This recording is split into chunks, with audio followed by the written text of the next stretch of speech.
everybody, welcome to another week of Chiller Chat. This is Bryan Hogue, your host, and tonight we'll be talking to Paranormal Investigation Team, W.P.P.I.T, the Western Pennsylvania Paranormal Investigation Team will be on the show tonight. So stick around, you're definitely going to want to hear this. We'll be back right after this. Watch Chiller Night Theater and Chiller Chat every Saturday night on Stream TV. Chiller programming airs every Saturday night beginning at 9 p.m. through 3 a.m. Watch Jack Shadow host classic and not so classic horror and science fiction films of yesteryear on Chiller Night Theater. Then Bryan Hogue hosts Chiller Chat, the weekly talk show that discusses paranormal activities, horror and science fiction movies, and mysteries beyond. If you like horror, science fiction, and the paranormal, Stream TV is the channel to watch every Saturday night. Go to streammedia.tv, that's streammedia.tv, to connect to Stream TV's Roku channel. Or watch Chiller programming online on Chiller Night Theater's YouTube channel or at chillernighttheater.com. That's chillernighttheater.com. chillernighttheater.com. And we're back, and we have Jason Proakis and Jeff Young on the phone from the W.P.P.I.T, the Western Pennsylvania Paranormal Investigation Team. Fellas, how you doing tonight? Pretty good. How you doing? I'm doing real good. Thanks for having us on. Oh, you're very welcome. Yeah, very welcome. I met you guys at the Butler Paranormal Conference a few weeks back, and we got to chatting, and I really wanted to have you on the show, so I'm glad we could do this tonight. Glad to be on. Well, Western Pennsylvania Paranormal Investigation Team. Now, when did you guys start your organization? Well, probably about 2007 we started. Back in 2007, is that what you said? Yeah. Oh, okay, so you guys have been doing this for quite a while. Yeah, for a while. Officially as a team for, over 10 years. Good. On our own, we've probably been doing this for over 20 years. Oh, wow. Okay, well, now just going on that, then, what got you started? What got you interested in the paranormal investigation? Jason, let's go with you first. What got you interested in it first? Well, I kind of grew up with this stuff. I mean, it was always something weird, even where I lived, even the house was built for me, it was like, there was something weird there. So, I can recall seeing a girl standing in my room, which, we always called my imaginary friend, but, when you get older and you still see that imaginary friend hanging around, you kind of start thinking it's not imaginary anymore. Other weird occurrences would happen in my house, and then I just, throughout the years as a teenager, I got into it a little more, and, started kind of wanting to do stuff. And when I was old enough to go out on my own and look at places, first place I ever went was actually Moundsville State Penitentiary. I went down and investigated there. I did a private tour, and kind of after that, I was hooked. Huh. Now, this girl you saw in your room, how old were you when you first started seeing this? I was little. I want to say, I was probably like 3 or 4 years old. Oh, wow. And you saw her up until what age? I still see her once in a while. Is that right? Wow. So I've seen glimpses of her over the years, and I'm 39 years old now. So. Huh? Has she ever tried to communicate with you? You know what? I can recall there was one investigation we were on, and we were down by. We were in Beaver Falls, Pennsylvania. We were down by the train tracks, and we were investigating down there. And I was walking back, and there was these people a little ways down the road, or down the tracks, who had they had like a German Shepherd type dog. It was running loose, and it wasn't the nicest of dogs. And it doesn't help too that I'm terrified of dogs. So I mean, you know, that's not a good thing. You run from a mean dog. But anyways, as I was walking down, like, me and another investigator who was with us at the time saw her. And this other investigator actually explained this girl in detail and said, yeah, she said she's pointing down the road. And we got a little ways further down the road, and these people were there, and this dog came after us. And I kind of had to step up and try to, you know, show no fear. Yeah. Wow. That's so I took it as kind of like she was trying to warn us, hey, you know, something bad going on down there. So I've always looked at her as probably like a guardian or something, someone who's been watching over me all my life. Yeah. Wow, that's such a strange story that she's been with you all this time. Jeff, how about you? What got you started? Pretty much I got started around when I was 16. I was always interested in like different cultures of religion and different, like, reading up on demons and angels and fairies and all that, and just kept on going, you know, doing everything like that. And then one day back in, what did I say, 2007, Jason and a couple guys got the team together, asked me if I wanted to join up, and I said, yeah. I mean, I was always kind of wondering, you know, what is on the after that, trying to find answers and, you know, knowledge of everything. So that's about it for me. I don't have any wild stories like Jay had. Well, now, when you guys have been doing your investigations, all this time you've been doing it, have you seen or heard? Well, Jason, you told a pretty compelling story already with the girl you've been seeing. Jeff, how about you? Have you seen or heard any evidence that has made you totally convinced that there are ghosts, that there are spirits? Yeah, there's been a few times. The best one I could say was when I was at Bobby Matthews down in Tennessee. We went to, and Kentucky, I'm sorry. And we were up in the one room taking pictures, me and Jay. And as the flashes were going off, it was like maybe 5 pictures afterwards, I had seen behind Jay like a black mask and a face come out of the black mask. What was it, like the caretaker of the place that passed away there. And then before that,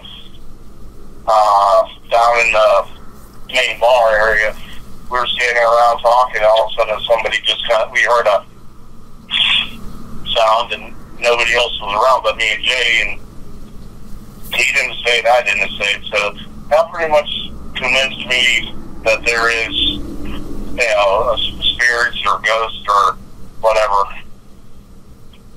Right. Wow. That is. I guess that would make you a believer, you know, between everything that you've seen and heard between the two of you. Now, let me ask you this: Do you guys? It's called Paranormal. Do you investigate more than ghosts and spirits? Do you investigate anything like UFO sightings or Bigfoot sightings, anything like that? We're trying to branch off onto that.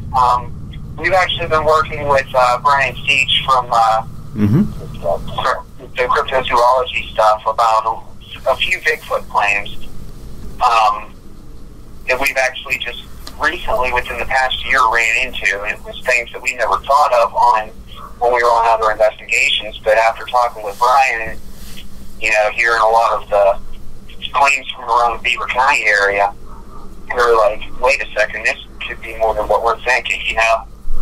Yeah. Wow. That would be, yeah, I was, you know what, I was talking to he and Daniel Hagman, who both been on the show recently, and they were telling me about, like, reportings in northwest Pennsylvania, right in Butler County, Beaver County, you know, the surrounding area, about things like, you know, like a gargoyle type creature that's been seen, and a dog man, like the werewolf type of creature. The dog, I recently I had never heard of the gargoyle thing until I actually, when I was watching your show last night, I was watching the one where he talked about the gargoyle. Yeah. And that really struck my interest. I want to try to check that out, actually. That's amazing, because I had never heard of that. Now, you know, I always hear about the ghosts, which is interesting enough as it is, and then they're adding this stuff that I've never heard of, and it just amazed me that this is happening or being reported right here in this area. I mean, you guys you're out of where? What's your location? Yeah, probably Monaco area. Okay. So, I mean, here we are, even within, like, northwestern Pennsylvania, and I honestly, I gotta tell you, I had no idea. I had no idea that there were this many sightings and reports of, ghosts, UFOs, Bigfoot. I was surprised at how many Bigfoot sightings we're having too in this area.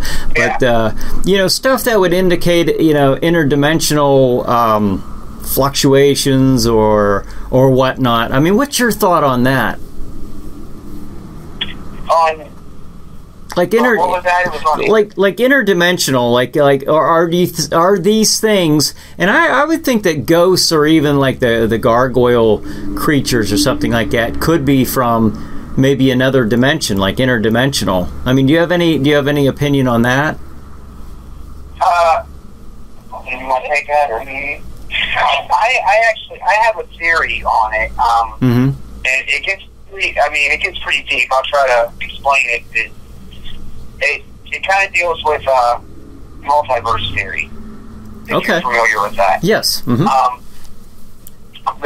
And you know how in the multiverse theory it explains that there's several different universes, and that each person, depending on the decisions they make, it branches off onto their life. It creates their life from the decisions they make. Right.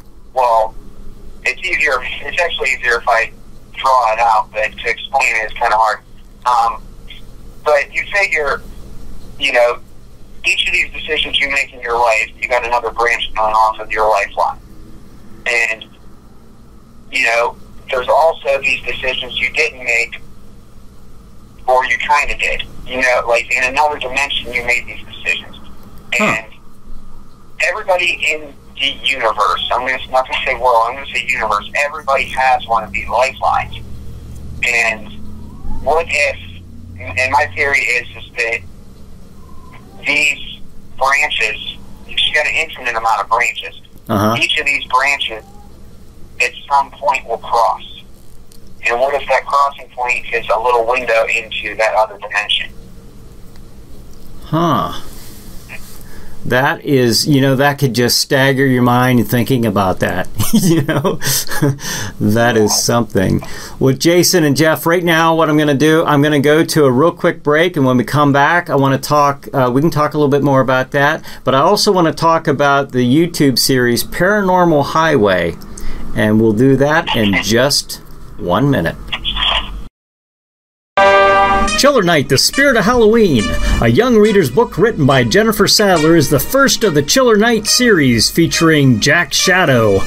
5 teenagers head out for a night of trick-or-treating, but lose themselves in a dimension of horror. Now they race against the clock to save their souls from the spirit of Halloween himself, Jack Shadow. This All Hallows Eve fantasy is a thrill a minute, and the first in a new series of Halloween fun and fright. Take a step back in time through the veils between the living and the dead with Chiller Night, the spirit of Halloween. Cover art by Rick Whitlow. Illustrations by Scott Lubin. Chiller Night, the spirit of Halloween is available to purchase on Amazon.com or get your copy at chillernighttheater.com. That's chillernighttheater.com. chillernighttheater.com. Okay, and we're back. We're talking with Jason Proakis and Jeff Young from W.P.P.I.T, the Western Pennsylvania Paranormal Investigation Team. And now we were just talking a little bit about interdimensional theories and multiverse theories. That stuff can just keep you up at night. You can really trail off thinking about that stuff. It's just infinite possibilities. It just never ends.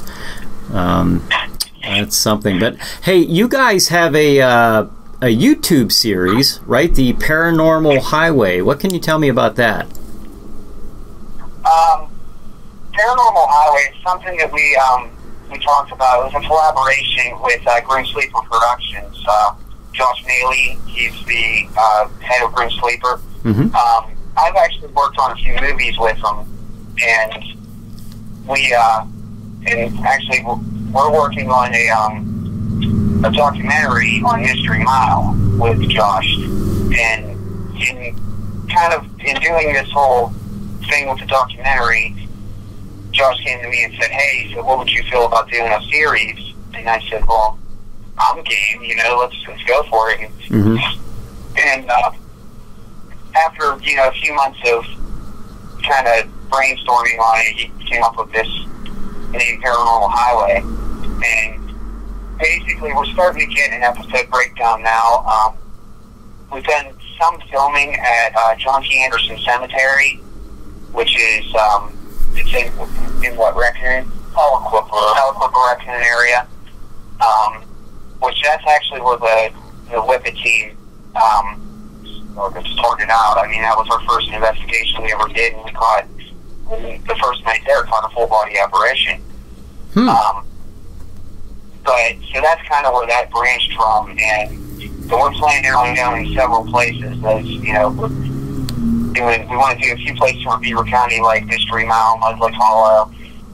But we've also talked about going to Gettysburg and Eagle Hotel. Going back to Bobby Mackey's, and we're even talking about Waverly Hills Sanatorium in Kentucky as well. Oh yeah, that's a pretty well-known one over there. Yeah. Wow. Now, so you've begun production with Josh, and mm-hmm. And when he was at the conference too. I met him, and I actually want to have him on the show as well, coming up here in the weeks to come. But so you've begun production now. Is this online yet on YouTube? Not yet. There is a small trailer, I believe, or a small teaser. Okay. Nothing. And I want to say you can get to it through Grim Scary Tales or Grim Sleeper Productions YouTube page, so you can find it there. I can even send you a link to it. Okay, that'd be great. Yeah. Now, when do you anticipate that being up and running on YouTube? Do you have any projected time frame? As far as we know, we're going to do the first episode kind of with the documentary on Mystery Mile on June 13th, coming up. Oh, okay. And I'm not sure, we're really not sure how long it's going to take for him to do all the editing or whatnot and put it out there for us, but yeah, it should be up, say, within about a couple months or so for sure. Okay. Well, we'll be looking forward to that, and let me know when that starts up, so I can, let my viewers know about that on my Chiller Night Theater Facebook page and whatnot. So that sounds pretty neat. And you're doing the ghost investigations? Yeah. Okay. Yeah, that's. I'm pretty sure that's pretty much just going to stick around the paranormal, the ghost aspect of it. I mean, if it branches off into something else, who knows? Which, I mean, I'm all for. Are you the exclusive investigation team, or are you guys working with other teams and you're all collaborating together? Well, we pretty much W.P.P.I.T. will go on our own, but we are going to have some other teams join us from time to time. The one lady who took us to Bobby Matthews, Rose, who works with, who not works with, but started up Beaver County Paranormal. She's going to come with us on some investigations. Some of our friends that want to do see what it's like, so we can kind of teach them how to do some things and things like that. But it's pretty much should be the majority of the show is going to be just W.P.P.I.T. Okay, all right. Now, are you guys? What's that? I was just saying, we try to work with, like any other group who's willing to work with us. We try to get everybody together on it, because the way we look at it is there shouldn't be competition in this. Like, oh, I got this picture, I got that, or whatever. There shouldn't be competition. We're all in it for the same reason. Yeah. Well, we're more than willing to work with any team out there. Right. Now, that's the feeling I got at the Butler Paranormal Conference. Is everybody seemed like they were in it together, and everyone's looking for answers. And I think the more you work together, the more you're inclined to find those answers. And that's the impression I got from everybody that I met there and was talking to. And it seemed like everybody was just like, very willing to share their information to each other. So it was pretty neat. I really enjoyed that. Yep. So. Yeah, and that's, like I said, that's the key to it. I mean, I have worked with other teams before, that before WIP was even a thing.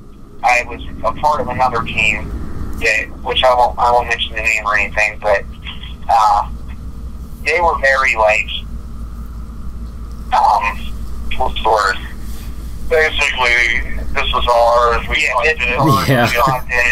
Right. And they were very, very territorial about their stuff. And like I said, I mean, if I catch a full body apparition or something that's going to be definitive evidence to everybody out there, I'm not going to, I'm not going to say, oh yeah, no, this is mine. You can't use that. You can't put this up on your website, because that's just that would be stupid. As long as they give us the credit. I'm not going to say I don't want credit. I would love to, say, photo taken by, W.P.P.I.T. member of Proakis, but yeah.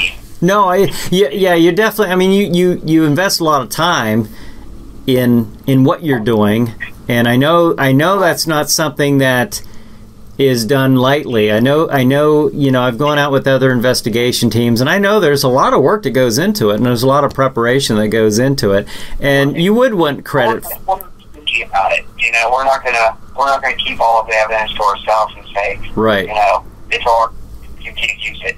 Yeah, but like you said, you brought up a good point. You want credit for it, but you don't need to hide that in a bottle and not let anybody else know about it.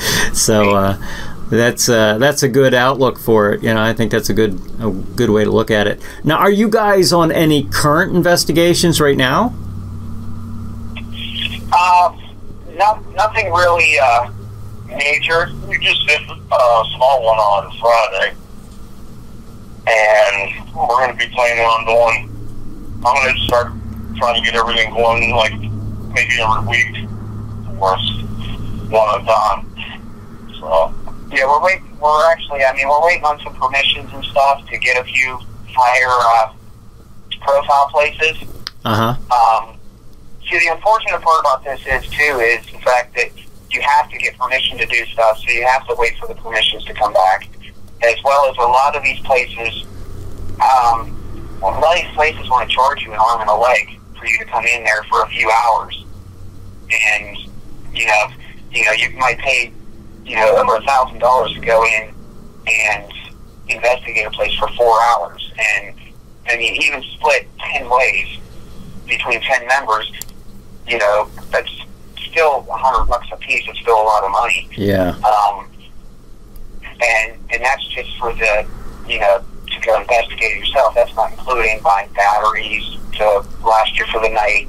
And, obviously you're going to be there for a while, so you're going to want, like, some drinks, snacks, whatever. Yeah. So we laugh about that because apparently I'm the food investigator for the team. So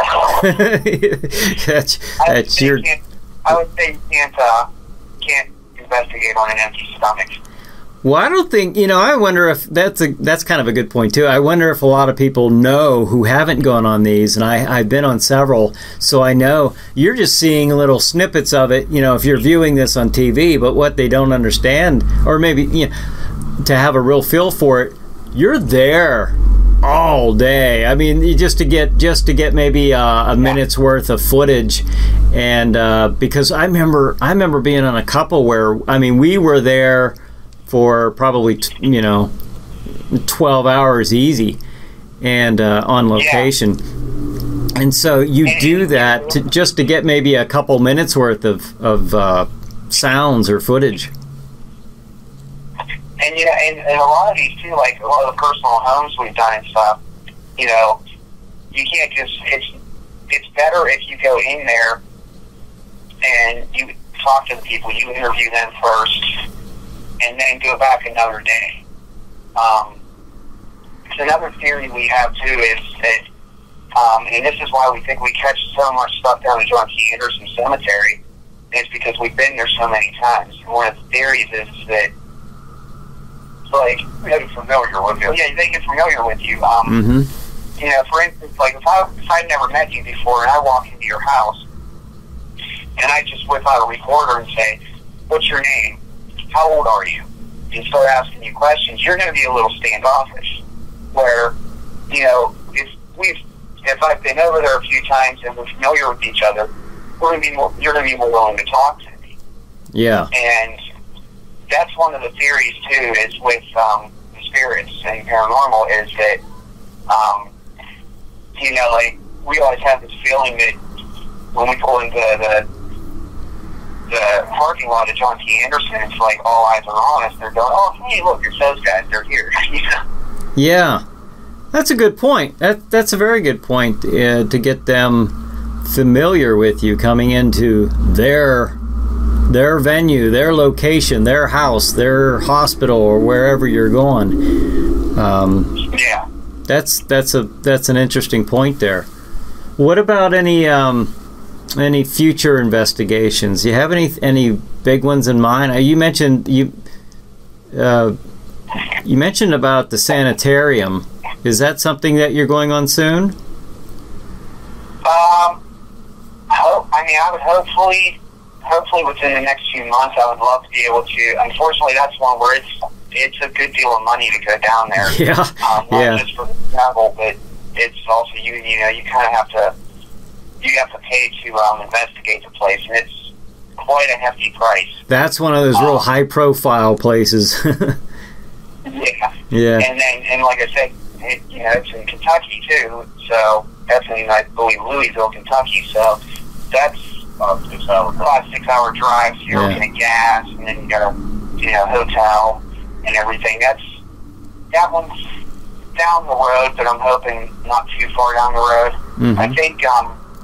We'll probably be hitting like back at J.T. Anderson Cemetery, Gretchen's Loft, Monte Carlo, Mystery Mile. I do hope to be hitting Gettysburg this year. That's a real good one, yeah. What's that? I said that would be a real good one. That's a real good one. Gettysburg's awesome. I've been there several times. Over the past 20 years, I've been there several times, and each time I have some type of experience. So.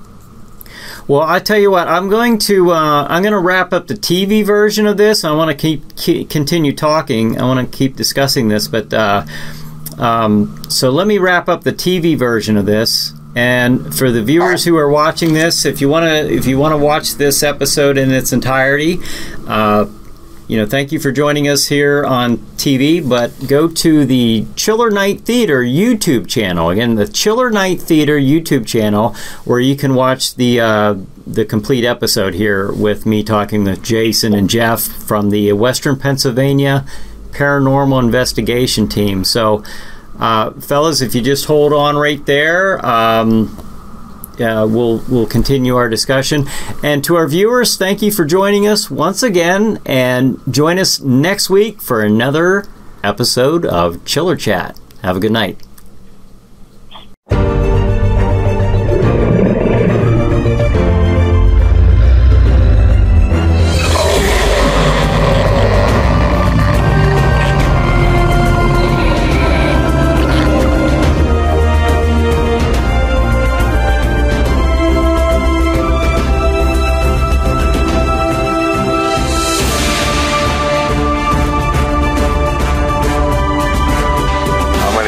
Do I have to tell you, just because something isn't good doesn't mean it's bad?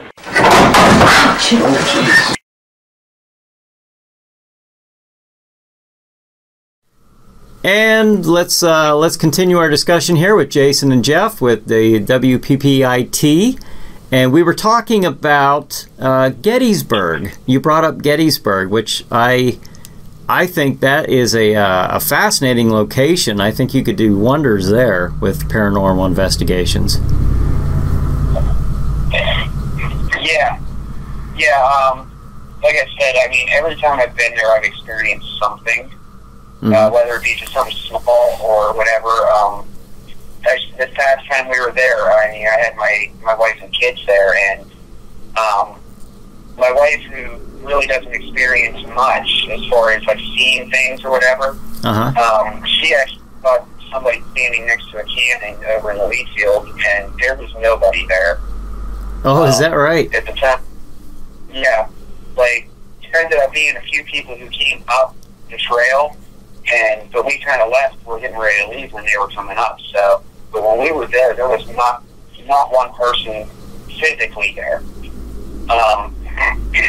So that was pretty cool. She saw it and took a picture, and there was an orb in the picture next to it. But so unfortunately no full bodies, but we caught the orb right after she thought she saw somebody. Yeah. Yeah. Honestly, I could go on for hours upon hours for stories of Gettysburg. It's just, like I said, it's amazing. Have you guys ever, now, have you caught anything, any type of evidence, like on film or recordings while you were there in Gettysburg? Or haven't you gone as a team yet to that location? I don't, honestly, we haven't been there as a team yet. Okay. My first time I went out there, I caught a full body apparition standing in a doorway of it's the Evergreen Cemetery Gatehouse, and they have they built onto it over the years, and there's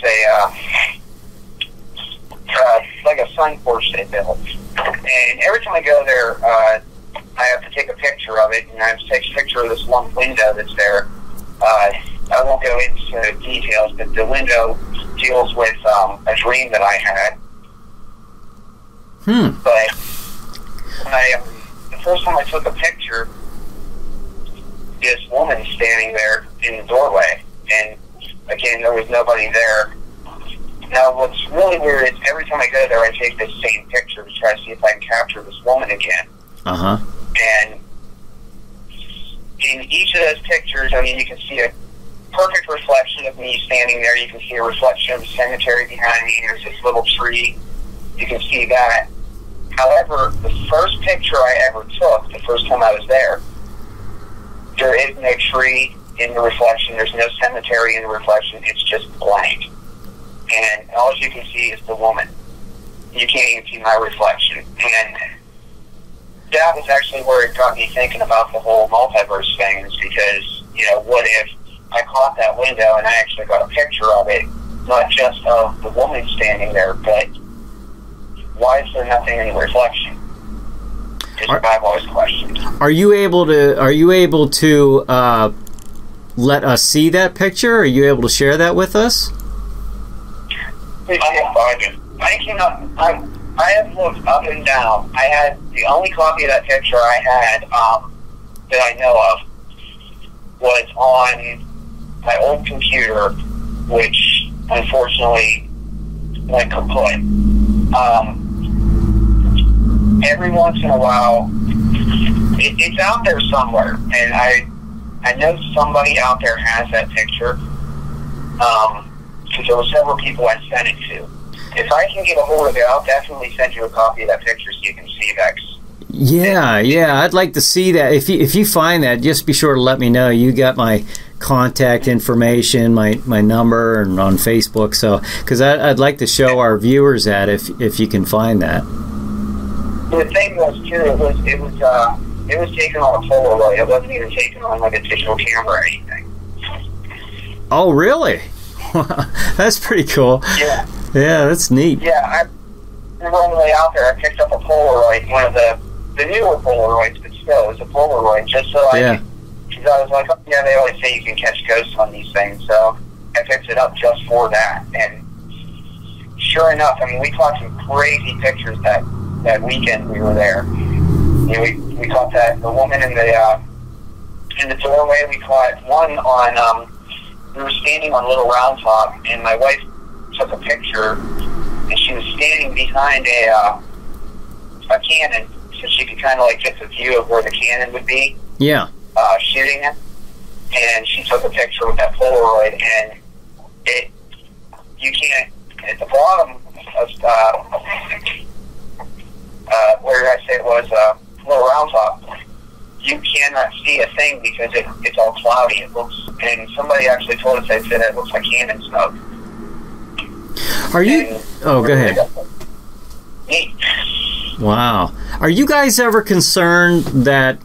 Do you ever run into anything negative, any bad spirits, or anything that has concerned or alarmed you, and thinking, "Oh boy, I don't want to do this again," or get you, rethinking whether you want to continue this? We're kind of back and forth on that. I have dealt with that 3 times that I know of. Uh-huh. And I prefer not to. Now, Jeff, he has studied more on demonology and things, and so he knows, he has a better knowledge of that. And I prefer him to take those investigations. Yeah. Or kind of take lead on these. If pretty much, like, if we're called into a house or something, and if the word demon is mentioned or anything, in my opinion, I prefer to tell them, call a priest or somebody, or get the place blessed. Because technically, I mean, when we go into a place, people, they kind of think we're going to get rid of it, like we're Ghostbusters. Yeah. And, we can do a cleansing when we go into the place, but there's no strict 100% proof that it's going to be gone. Yeah. So, but yeah, I mean, I don't know if you want to elaborate on the... Actually, there's been a few times even that we went to a couple areas where just got a really weird feeling like, I don't want to be here, and we left. And we won't push anybody to do something that they don't want to do. But as far as someone saying there's a demon present, I'd say 99% of the time it's not demonic. yeah, so I just kind of laugh about it, but yeah. Unfortunately, a lot of this, what people see on TV and things.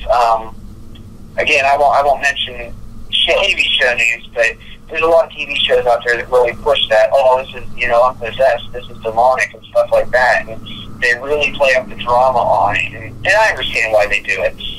But a lot of people watch these shows, and now they're catching things from that. Oh, I got scratched. That's mocking of the Holy Trinity, and everything comes in threes and stuff like that. And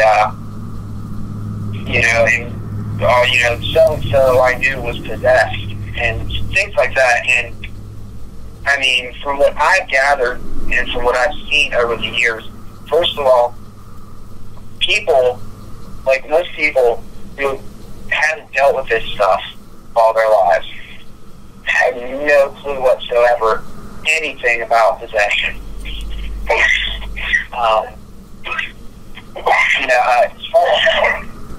As far as I know, and I mean, I don't even know a lot about it, but as far as I know, like the movie The Exorcist, I mean, I've heard from people who are into this stuff that hit the nail on the head, like, pretty well. And hence, that's probably why it's the only horror movie that's ever, like, freaked me out. But, yeah, a lot of people I've talked to who have done this stuff have said, that one kind of really, that movie kind of nailed it perfectly almost. And there are things that I've read over the years about it, but I prefer not to deal with it. Yeah, well, I don't blame you there. I wouldn't want anywhere near a place like that. Yeah. I don't, I don't want to bring any attachments home. Right, that's a good point there, yeah. I mean, I know for a fact I've brought some stuff home before, and it's never been anything malevolent, but, I've brought some mischievous little things home that I kind of have to do a cleansing and go, hey, you gotta go. And do your cleansings work then for something like that? Sometimes they do, sometimes they don't. I mean, we can't guarantee that, it's going to be 100% gone or that it's left. I mean, there's really no way of saying at that time. I mean, you could feel, like, if you go into a place, you get, like, a real heaviness, and then after you do a cleansing, sometimes it feels lighter, like not as heavy on you, and but I mean, nobody can really, I don't feel that they can say that 100% that it's going to work every time for you. Yeah. And we just did a residence about a month ago, and they were having a lot of problems, so they asked us to come in, and they actually contacted us at like 10:30 at night. And so we ran out, we did the house and everything, we checked it out, and upon cleansing it was weird because in a cleansing you have to go through the whole house with sage, and it really depends on your beliefs too. I mean, if you have any religious beliefs, you say a prayer or whatever. But as you're kind of going through the house, we use a feather to sweep the sage around. Right. Or the burning it. And you take a feather and we'll sweep it out the door. And it's supposed to take any negativity out and just into the world instead of being in the house. And, well, that didn't sound right. But we're supposed to get it out of the house. Right. When we were doing this place, what was really cool was we opened the door up to cleanse everything out of the door. And as I was standing there and Jeff was swiping everything away, the moment we opened the door and swept that smoke out, my EMF detector spiked. and then went away, and then it was done. It wouldn't light up at all. And I've actually spoke to the people, probably about 2 weeks ago I spoke to them, and they said they haven't experienced anything in their house, so I thought that was pretty. Yeah, it seems like that one definitely worked. Well, that's what I'm wondering, like, after you do that, like, if there's, if you notice, like with you say you brought a few mischievous ones home, after you've done your cleansing, you've noticed it stopping?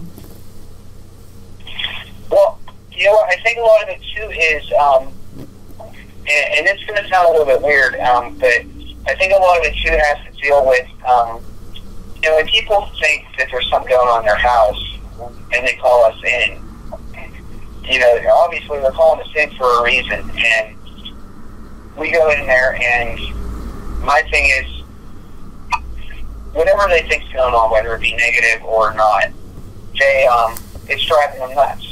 Whether it's a mischievous spirit or it's something negative, or it's going to really wreck on your brain where you're losing sleep and tensions are high. It can cause, the family to fight, stuff like that. Well, we go in there and we do these cleansings, and honestly, like I said, it's going to sound really weird, but whether the cleansings actually, whether they work or not, as long as they believe it works and it gives them a peace of mind, that can actually settle things down. Yeah. Because it's an energy thing, really. And then they get calm and they feel a lot better about the situation instead of all stuff. Either way, it helps them out, and that's what we're there for, to do, help out as much as we can. Yeah. As long as we leave a house and the family's at peace, then that's, I did my job.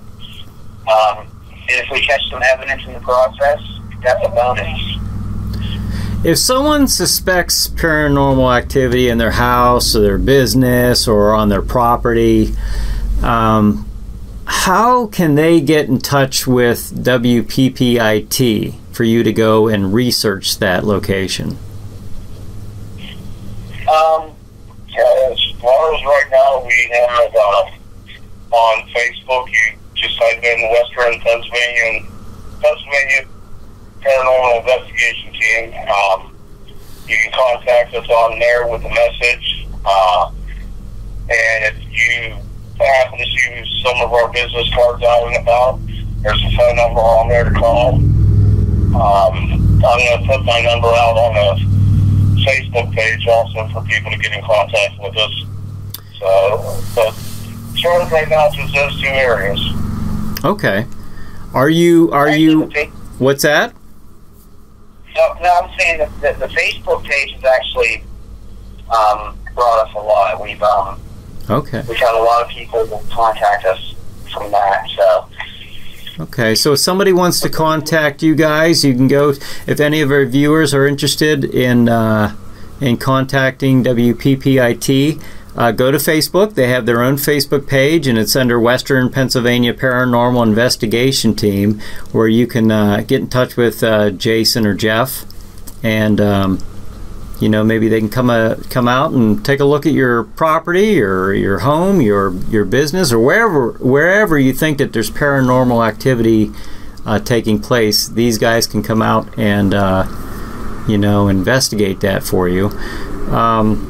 Jason, Jeff, do you have anything else you'd like to share? The only thing else I would say is that no matter how crazy that you think you may sound, we're not going to look at you and be like you're nuts or laugh at you or make fun of you. Right. We'll take every case seriously, and if we can prove that there's a paranormal activity there, we will. If not, sometimes it works, sometimes it doesn't work. You catch evidence, but don't worry. We're not going to. We won't make fun of you if you tell us a story that everybody else can laugh at you about or think you're crazy. So chances are we're going to leave there and they're going to make fun of us to the It's more like that's funny. Well, you have to say Laurel Hardy because you're seeing on fat. That's it. Laurel and Hardy, that's funny. That's something I can imagine some really young viewers like, who are they? That's funny. Yeah, wary. Well, even some of the younger, they want them to keep them proper. Yeah, that's funny. Age, I guess. Yeah, me too. I used to love watching those guys, but Oh yeah. Well, guys. Jackass. Yeah. What's that? It would be more like us being like the guys off of Jackass. More so than Laurel and Hardy. Yeah. Well, guys, I tell you what, I want to, it's an interesting, very interesting topic, the paranormal investigations. I know a lot of people are very interested in that. And so it's nice to see, more and more of these investigation teams coming up, that people like yourselves who are willing to take the time to do this, because it is a lot of time, it is a lot of effort.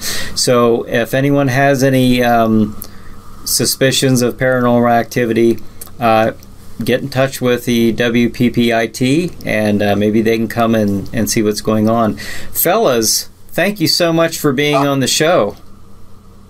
Also, if anybody is ever interested in joining up, we're always looking for members. Oh, okay. And you can just contact Jeff and Jason on Facebook, again, under the Western Pennsylvania Paranormal Investigation Team, and you can inquire about what it takes to join the team. So, all right. Well, anything else, guys? That's good. That's all I can think of. Okay. Well, again, thank you very much for being on the show tonight, and I appreciate that. And I appreciate the viewers who watched the episode tonight. Thank you for joining us, and we'll see you next week. Have a good night. Thanks.